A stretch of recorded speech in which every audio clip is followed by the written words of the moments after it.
자, 안녕하십니까. 반갑습니다. 우리가 지난 시간까지 지금까지 제가 강조했던 이 빈칸이 일상생활, 일상회화에는 과연 어떤 의미를 가지는가에 대해서 저희가 배웠었는데요.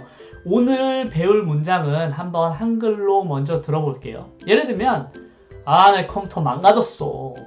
이런 문장을 얘기하고 싶다거나 아니면, 나 그 생일 파티에 초대받지 못했잖아. 이런 문장 같은 걸 얘기하고 싶다거나 아니면 영어는 진짜로 많은 나라에서 사용이 돼. 이런 종류의 문장을 말하고 싶을 때가 있잖아요. 아니면 내 자동차가 망가졌는데 그 자동차 다음 주면 수리가 될걸? 이런 종류의 문장은 들어보시니까 어떤가요? 지금까지 들었던 문장과 어떤 차이를 느끼셨나요? 한글만 가지고는 느낌이 잘 안 오실 텐데 지금 제가 말씀드렸던 이 한글 문장들은 지금까지 우리가 배웠던 문장들과는 아주 큰 차이가 있습니다. 그 큰 차이가 뭔지 궁금하시다면 오늘 영상을 끝까지 한번 봐주세요. 동사에는 크게 세 가지의 변형된 모습이 있어요. 하나는 동사의 현재형과 원형을 나타내는 원래 모양, break. 예를 들면 break라는 현재형의 모양이 있고 이 break의 과거를 나타내는 나는 망가뜨렸었어. 과거에 망가뜨렸어라는 과거형의 그 형태를 뜻하는 broke. 과거형을 뜻하죠. broke는.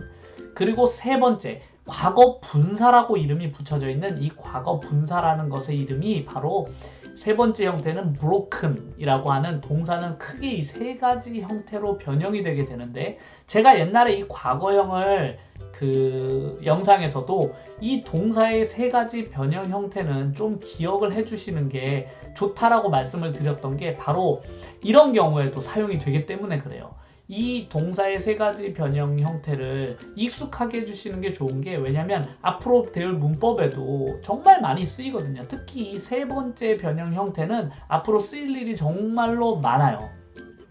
문법 용어로는 과거 분사라고 하는데 저는 역시 그 용어도 좋아하지는 않습니다. 하지만 세 번째에 해당하는 이 단어를 꼭 오늘 배울 문법에는 이 세 번째 칸을 이용을 해야만 하니까 꼭 세 번째 칸을 암기를 해주시는 게 좋은데 오늘 영상 속에서도 제가 단어를 불규칙한 세 가지 단어들을 주기적으로 꾸준히 노출을 시켜드릴게요. 이쪽 위에다가 꾸준히 노출을 시켜드릴 테니까 영상을 보시면서 동사의 모양이 이렇게 세 가지로 변하는구나를 영상을 보는 내내 봐주세요. 제가 수동태 영상을 만드는 동안 주기적으로 노출을 시켜드릴 테니까 혹시 외우지 못하셨던 분들도 꾸준히 봐주시면 어느샌가 내가 모르게 암기가 돼 있을 거예요. 저도 이걸 굳이 외우진 않지만 많이 쓰다 보니까 저절로 외워졌거든요. 그러니까 영상을 보시는 분들도 꾸준히 이런 단어를 접하다 보면 굳이 외우지 않아도 어느샌가 다 외워지게 됩니다. 그러니까 오늘 영상에서도 이런 것들을 꼭 잘 봐주세요. 자, 그럼 지금 여기에 있는 이 문장들은 우리가 지금까지 배웠던 익숙한 문장들과는 어떤 큰 차이가 있을까요? 엄청 큰 차이가 있는데 한국어 속에서 한글을 먼저 말씀을 드렸던 건 한국어 속에서 그걸 먼저 발견하셨으면 했기 때문이에요, 제가. 자, 한국어를 보면 내 컴퓨터가 망가졌어. 이런 지문과 난 그 파티에 초대받지 못했잖아. 이런 문장 성격을 보시면 알겠지만 가장 중요한 차이는 지금까지 우리가 배웠던 문장들은 주로 맨 먼저 나오는 이 주어가 두 번째 나오는 이 행동을 주로 하는 사람이었습니다. 주로 하는. 내가 이 행동을 하거나 그가 이 행동을 하거나 주로 이런 식으로 되는 문장을 정말로 많이 만들었는데 지금 제가 예를 들었던 이 모든 문장들은 주어인 맨 먼저 나오는 이 명사가 이 행동을 하지 않는다는 게 정말 큰 차이입니다. 우리는 주로 내가 이 컴퓨터를 망가뜨렸어. 주로 이런 식의 사명식 문장을 주로 사용해 왔거든요. 그래서 I broke this computer. 이렇게 주로 이 행동을 하는 주체를 맨 앞에 밝히는 게 지금 우리가 익숙한 문장이거든요. 내가 이 행동을 하는 거죠, 주로. 근데 지금 이 예를 들었던 이 문장들은 맨 앞에 있는 명사가 이 행동을 한 게 아니에요. 이 행동을 당한 것이죠. 누구에게? 나에게. 그래서 나에게 이 행동을 당한 이 컴퓨터는 망가지게 된 것입니다. 그래서 제가 영어에서 그토록 강조했던 영어의 두 가지 동사의 큰 개념이 있었잖아요. 하나는 일반 동사, 주어가 그 행동을 주로 하는 것이었죠. 그리고 두 번째는 바로 행동을 나타내지 않는 비동사, 바로 상태를 나타내는 동사였는데 지금 우리에게, 지금 이 문장들에게 꼭 필요한 것이 뭐냐면 이 문장들은 주로 어떤 행동을 당한 상태가 된 것이고 이 당한 상태가 되는 문장을 만드는 걸 영어에선 어려운 문법으로 수동태라고 해요. 근데 역시 제가 모든 문법 용어를 사용할 때 사용하는 이유는 이걸 배우고 책을 봤을 때 내가 배운 내용이 수동태였구나라고 아시라고 가르쳐 드리는 것이지 수동태라는 말 자체를 너무 의식하진 않으셨으면 좋겠어요. 일반 동사는 행동을 나타내고 비동사는 상태를 나타낸다고 제가 앞 강의에서 정말 중요하다고 말씀을 드렸는데 그 중요한 개념이 바로 이런 문법을 배울 때 정말 큰 도움이 됩니다. 왜냐하면 이런 지문을 만들 때 우리는 이제 당연히 비동사를 사용해야 되겠구나라고 알 수 있게 돼요. 왜? 비동사는 상태를 나타내기 때문인 거죠. 이 행동들을 당한 상태를 나타내는 이 지문들은 당연하게 비동사를 사용해야 하는데 우리가 기존에 문법책을 통해서 배웠던 방법은 주로 어떤 거였냐면 수동태는 그냥 비동사 플러스 pp야.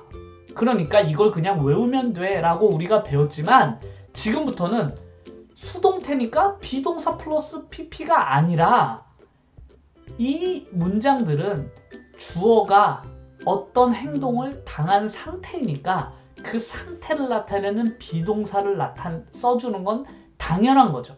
당연한 게 되는 거예요.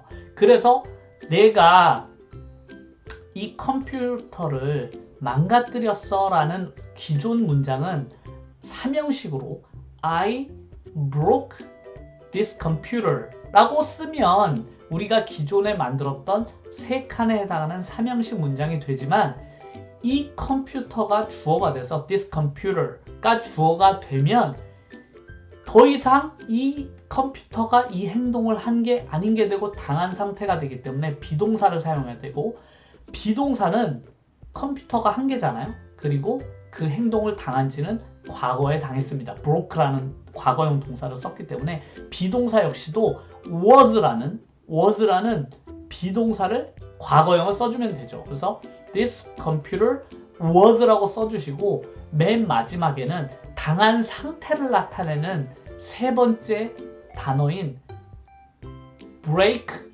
broke, broken 이라는 우리가 동사의 3가지 변형을 배웠잖아요. 이 수동태, 당한 상태를 나타낼 때는 꼭 영어의 3가지 동사의 변형 상태에 맨 마지막 단어를 넣어주시면 됩니다. 어디에다가?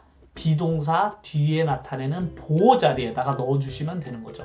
그래서 this computer was broken 이렇게 해서 이형식 문장으로 변형되게 됩니다.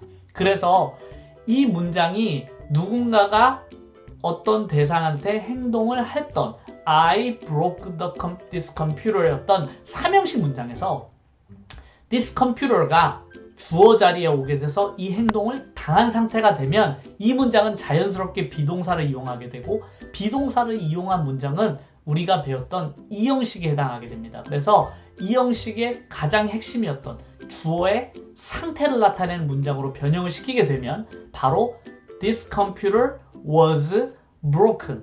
이 컴퓨터는 망가진 상태가 되었어 라는 문장을 완성하게 되는 거죠. 그래서 제가 지금까지 형식, 1형식, 2형식, 3형식 같은 문장을 맨 앞 강의에 배치했던 것도 바로 이런 수동태 같은 새로운 문법을 배울 때 그 모양을 기억하고 계신다면 훨씬 받아들이기가 쉽기 때문에 그래요. 이제부터 우리가 만드는 모든 이런 당한 상태의 문장들, 수동태를 나타내는 모든 문장들은 바로 이 형식 문장의 빈칸을 이용하시면 되는 거죠. 그래서 This computer was broken이라고 써주시면 이 컴퓨터는 망가진 상태가 된 것입니다 라는 문장은 완성이 되었지만 누가 망가뜨렸는지를 밝히지는 않았잖아요. 그러니까 이 컴퓨터를 내가 망가뜨렸어 라고 문장을 더 추가해주고 싶으면 이미 문장이 다 차버렸잖아요. 그럼 내가 망가뜨렸었다라는 me를 그냥 붙여줄 수는 없다고 그랬죠. 그래서 빈칸이 찼을 때 우리에게 꼭 필요했었던 전치사를 붙이고 me를 써주셔야만 됩니다. 그래서 그 수동태에서 누군가 행동을 밝히기 위해서 쓰는 전치사는 by를 씁니다. by인 by를 사용하시면 됩니다.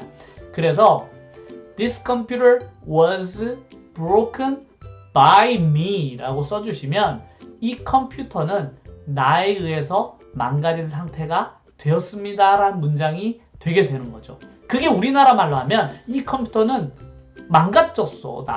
내가 나한테 망가뜨린 상태가 됐어. 이런 문장이 완성되게 되는 거죠. 영어는 꼭 행동을 나타낼 때는 일반 동사, 상태를 나타낼 때는 이런 식으로 꼭 비동사를 이용해 주셔야 되는데 기존에 그냥 수동태는 비동사 플러스 pp지 과거분사를 사용하는 거지 라고 단순히 외우셨던 분들은 문장이 왜 비동사를 쓰게 되었는지를 꼭 이해하셔야만 돼요. 제가 설명했듯이 당한 상태, 이 주어는 이 행동을 당한 상태가 되었기 때문에 비동사가 우리에게는 꼭 필요했던 것입니다.